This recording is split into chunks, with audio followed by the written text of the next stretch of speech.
يا ابطال في قناه افهمها صح. النهارده هنحل مع بعض باقي تمارين واحد درس الاعداد الحقيقيه تانية اعدادي من كتاب المعاصر. بس قبل ما نبدا، لو عايزنا نكمل معاك شرح وحل اسئله اعملوا لايك للفيديو واشتركوا في القناه علشان ده بيشجعنا نستمر ويدينا طاقه نكمل وننزل لكم افضل شرح والتمارين اول باول. ويلا بينا نبدا على طول. اول سؤال بيقول لي اذا كانت اكس عددا صحيحيا فاوجد قيمه اكس في كل من الحالات الاتيه. هنمسك اول حاجه نحط الاتنين ونشوف هي ما بين ايه وما بين ايه، ما بين الاربعه وما بين الواحد. تاني خطوة بنحط الجذر، جذر الاتنين، وهنا جذر الواحد وجذر الاربعة. بقى عندنا جذر الاتنين بتقع ما بين ايه وايه؟ ما بين الواحد وما بين الاتنين. فبسهولة جدا كده الاكس بقت عندنا بتساوي واحد. قلت لك في فيديو الشرح ان احنا عندنا جزء بنستخدمه بالآلة، هو ده بقى الجزء اللي بنستخدمه بالآلة. هتقول لي ازاي؟ هقول لك هات لك آلتك وتعالى بسرعة. هنحط على الآلة جذر التمانين، هيطلع معاك 8.944 وارقام تانية، بس ده اللي يهمنا. هنحط الجذر التمانين ومن هنا خلاص خلص السؤال.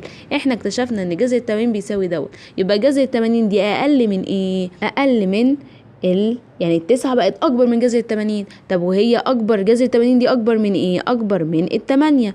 وبسهولة جدا كده جبنا الاكس بقت بتساوي 8. السؤال الثالث بيقولك الجذر التكعيبي، هنحلها بالآلة. هتبقى الجذر التكعيبي لل50 هنروح نحطه على الآلة ونشوف هيطلع كام. هيطلع لك 3.684 وأرقام تانية كتير، احنا مش لنا دعوة. هنحط في النص الجذر التكعيبي لل50 ونعرف كده هي بتقع ما بين ايه. بتقع ما بين ايه وايه؟ ما بين الأربعة وما بين التلاتة. ويبقى كده عندنا الإكس بتساوي. السؤال رقم 4 الجذر التكعيبي ليه سالب 100 هنحطه على الآلة ونشوفه يطلع بيساوي كام. يطلع سالب 4.67415. السؤال ده نركز فيه لان هو فيه سالب وانتوا بتخافوا من السالب، بتقوموا مهببين الدنيا مش عارفة ليه.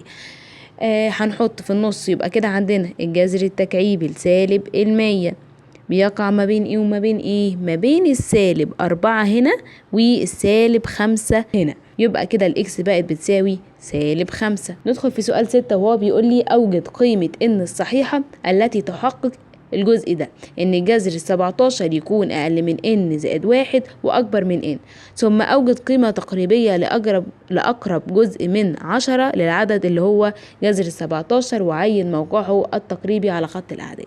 سهلة جدا. هنمسك اول حاجة ونحط ال17 في النص. ما تروحش تحلها لي بالآلة، ده سؤال مقالي ما ينفعش نحل بالآلة، ده بالذات ما ينفعش نحل بالآلة. هنحط نشوف ال17 بتقع ما بين ايه وايه؟ ما بين ال25 وما بين ال16. هنبدأ نحط الجذر، يبقى جذر هنا ال17 وجذر ال16 هنا وجذر ال25 هنا. يبقى جذر ال17 ما بتقع ما بين ايه وايه؟ ما بين الاربعة وما بين الخمسة. يبقى كده عندنا الان بقت بتساوي الاربعة. فاضل نرسمها على خط الاعداد. هنحط هنا ايه وهنا ايه؟ هنحط هنا الاربعة وهنا الخمسة، واحنا كده عايزين هنا هتبقى نحط جذر ال17 على الآلة فهتطلع لك 4.1 فهتبقى قريبة من الأربعة، فهتبقى هنا جذر ال17. في جزء نسيناه في السؤال وهو بيقول لي أوجد قيمة تقريبية لأقرب جزء من 10. احنا هنحط السؤال ثواني كده، هنحط جذر ال17 ده على الآلة فهيطلع بيساوي 4.1 وهيطلع لك ارقام تانية، بس احنا هناخد 4.1 بس لان هو مش فيه مثلا لو هو طلع لك مثلا 4.1 وفيه 9 فاحنا هنخليه اقرب فتبقى 4.2، ولكن هو مفيش كده فاحنا هناخدها 4.1 على طول. في السؤال اللي بعده بيقول لي ضع في كل مربع احد من الرموز ديت اللي هي اكبر من اصغر من يساوي. نبدأ بأول سؤال بيقول لي الجذر، هنحط على طول الجذر 96 ده على الآلة هيطلع لي بيساوي 9.797. بوجهة نظرك دوت ولا ال14 اللي أكبر؟ طبعا ال14 هي اللي أكبر. طب عندي السؤال التاني بيقول لي سالب جذر 7 ولا سالب 2.6. تعال أقولك على طريقة حلوة، احنا هنشيل السوالب الأول ونحلها.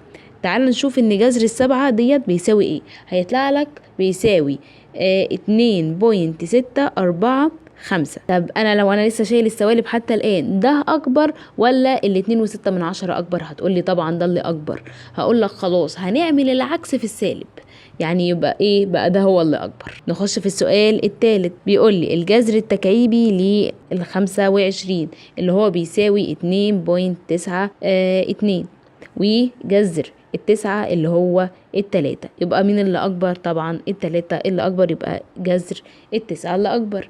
سؤال 4، السالب 2 والجذر التكعيبي لسالب 24.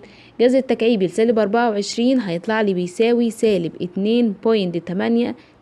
طب أنا عندي كده هنشيل ايه؟ زي ما قلنا هنشيل السوالب، مين اللي أكبر؟ هيطلع لي ده، هنعمل العكس في السالب.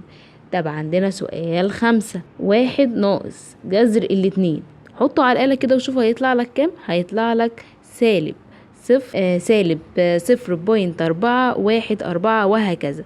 والرقم التاني اصلا منطقيا يعني اللي هو جذر الاتنين ناقص الواحد هيطلع لي رقم موجب، هيطلع لي نفس الرقم بس موجب، فانا دايما عندي الموجب هو اللي اكبر، فهيبقى ده اللي اكبر. سؤال 6 والاخير في الجزء دوت بيقول لي جذر الأربعة والجذر التكعيبي للتمانية. تعالوا هنحله هنا. 6 اهوت بيقول لي جذر الأربعة هو الاتنين، طب والجذر التكعيبي للتمانية برضو الاتنين، فهتطلع بيساووا بعض. ندخل في السؤال اللي بعده وهو بيقول لي رتب الأعداد ديت من الأصغر للأكبر. أنا شايفة إن الأسئلة حتى الآن كلها سهلة لو ركزنا فيها، يعني مفيش بعد كده، وأصلا مع الحل المعلومة بتثبت. تعالى نمسك أول حاجة. بيقول لي 6.36 والستة فيها شرطة، احنا حليناها 90 مرة قبل كده، إن احنا بنقول ايه؟ الستة 0 3 6 6 6 وهكذا لعند ايه؟ لما لا نهاية. طب الكلام دوت لما احطه على الآلة هيطلع لي بيساوي ايه؟ هيطلع لك 191 على 30. طب لو حطيت 6 و4 على 5 حطها برضو على الآلة وشوف هتطلع لك كام. هتطلع لك 6.8. طب والسبعة دي زي ما هي. طب وجذر 40 هيطلع لك كام؟ الجذر 40 هيطلع لك 6.3245 وهكذا. طب تعالى نرتب بقى من الأصغر للأكبر. فين أصغر رقم هنا؟ الستة والستة وتلاتة واتنين، ولا الستة والتلاتة وتسعة؟ طبعا يبقى جذر 40 أصغر من 6.36، أصغر من 6.8، أصغر من آخر حاجة خالص 7. الاتنين نفس الفكرة، بس المرة دي عايزني ارتب تنازليا. يعني ايه تنازليا؟ من الكبير للصغير. هنمسك واحدة واحدة. جذر 62 هيطلع بيساوي ايه؟ 7.87 والتمانية زي ما هي. طب سالب جذر، اصلا احنا المفروض ما نعملش اصلا سالب جذر 50 لان كده كده دي اصغر حاجة، لان هي الوحيدة اللي سالب، مش هنعملها. عندنا طب جذر 70 هيطلع بيساوي ايه؟ هيطلع 8.36. يلا بقى نرتب من الكبير للصغير. اول حاجة جذر 70 اكبر من 8، اكبر من جذر 62، اكبر من سالب جذر 50. ندخل في سؤال رقم 9 وهو بيقول لي أوجد في R مجموعة الحل لكل من المعادلات الآتية. أول سؤال بيقول إكس تكعيب ناقص 11 بتساوي 5. تعالى نحط الإكس تكعيب في طرف لوحدة وهنقول إنها بتساوي 5، فالسالب 11 دي هتتنقل الناحية التانية فهتبقى بعكس الإشارة موجب 11، فيبقى الإكس تكعيب بتساوي 5 زائد 11 ب 16، فيبقى الاكس لوحدها بتساوي ايه؟ الجذر التكعيبي ل 16. بس كده هي مجموعة الحل. الاول هو بيقول لي مجموعة الحل في الار اللي هي الاعداد الحقيقية، والاعداد الحقيقية فيها كل الاعداد ما عدا جذر السوالب. دي فيها جذر السوالب؟ لا، يبقى ديت من مجموعة الاعداد الحقيقية جذر التكعيبي ل 16.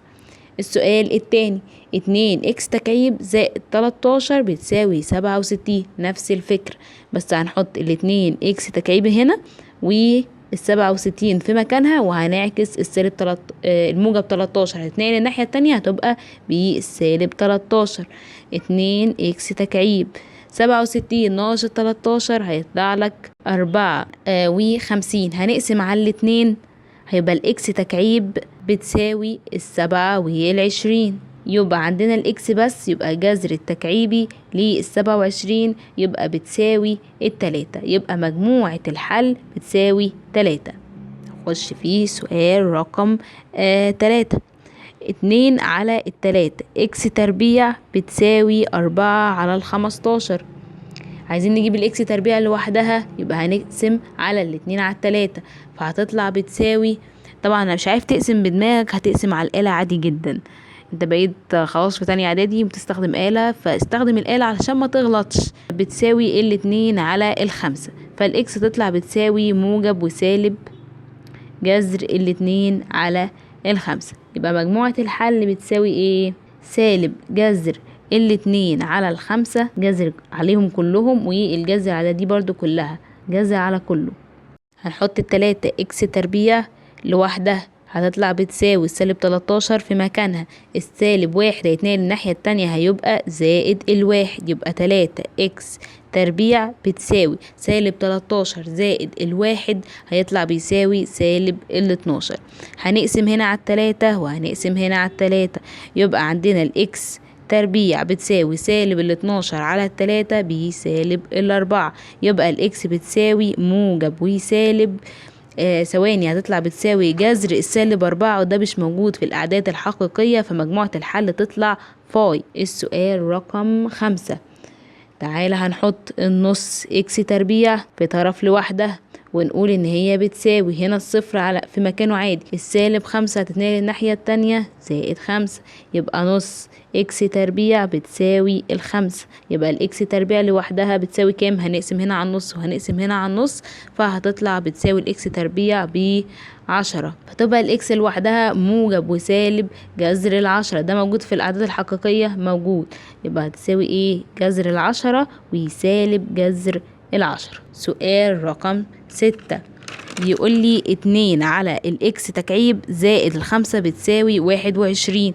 جميل، هنحط الاتنين على الاكس تكعيب لوحدها بتساوي 21 في مكانها، السالب الموجب 5 هيتنقل الناحية التانية بيبقى سالب 5، فيبقى عندنا الاتنين على الاكس تربيع بتساوي 21 ناقص الخمسة يطلع 16. هنقول هنا على الواحد فهنقول 2 في 1 على 16، فتبقى الاكس هنا تكعيب مش تربيع، يبقى الاكس تكعيب بتساوي 16. هتطلع 2 في 1 على 16 بتبقى 1 على 8، يبقى الاكس لوحدها بتساوي جذر الواحد على 8. يبقى مجموعة الحل بتساوي جذر 1 على 8 ده بيساوي ايه؟ 1 على 2، يبقى مجموعة الحل بتساوي 1 على 2. في سؤال رقم 7 نركز فيه، ما تتخطش من الشكل. انا عندي لو حاجة مضروبة في حاجة بتساوي الصفر يبقى هساوي كل قوس من دول بالصفر، يعني هقول اكس تربيع ناقص 9 هتساوي للصفر، يعني الاكس تربيع بتساوي السالب هيتنقل الناحية التانية بالموجب بتساوي 9، يبقى الاكس لوحدها بتساوي موجب وسالب 9 اللي هو بيساوي موجب وسالب 3، يبقى مجموعة الحل للجزء ده لوحده سالب 3 و3. نكمل باقي السؤال في الجزء التاني اللي هو هنا.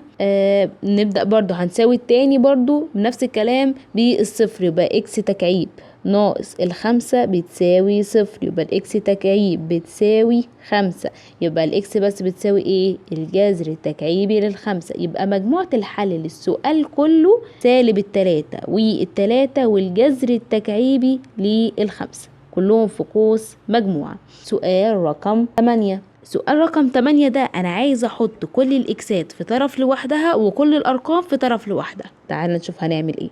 هنحط الخمسة اكس تكعيب دي موجوده زي الفل. احنا عايزين بقى السالب بتاع اللي هو الاربعة اكس تكعيب ده يتنقل الناحيه التانية، فيتنقل ايه؟ بالسالب، يبقى سالب 4 اكس تكعيب كده يساوي 8 نسيبها في مكانها، السالب 1 ده هنقله الناحيه التانية فهيبقى موجب 1، فيبقى عندي 5 اكس تكعيب ناقص 4 اكس تكعيب بيساوي 9. طب هنا اكس تكعيب وهنا اكس تكعيب، فانا ممكن ايه؟ اطرحهم كويس من بعض، يبقى عندي الاكس تكعيب بتساوي 9، فتبقى الاكس لوحدها بتساوي الجذر التكعيبي للتسعة، فيبقى مجموعة الحل جذر التكعيبي للتسعة. وبكده نكون خلصنا الجزء ده من حل التمارين. لو استفدت متنساش تعمل لايك وتشترك في القناة علشان يوصلك باقي الفيديوهات أول بأول، ولو لسه عندك سؤال أو أي حاجة مش واضحة اكتبها لي في الكومنتات وأنا هرد عليك، واستناني في الفيديو الجاي إن شاء الله علشان نكمل باقي حل التمارين خطوة بخطوة. وشكرا ليكم وأشوفكم على خير في فيديو جديد من قناة افهمها صح.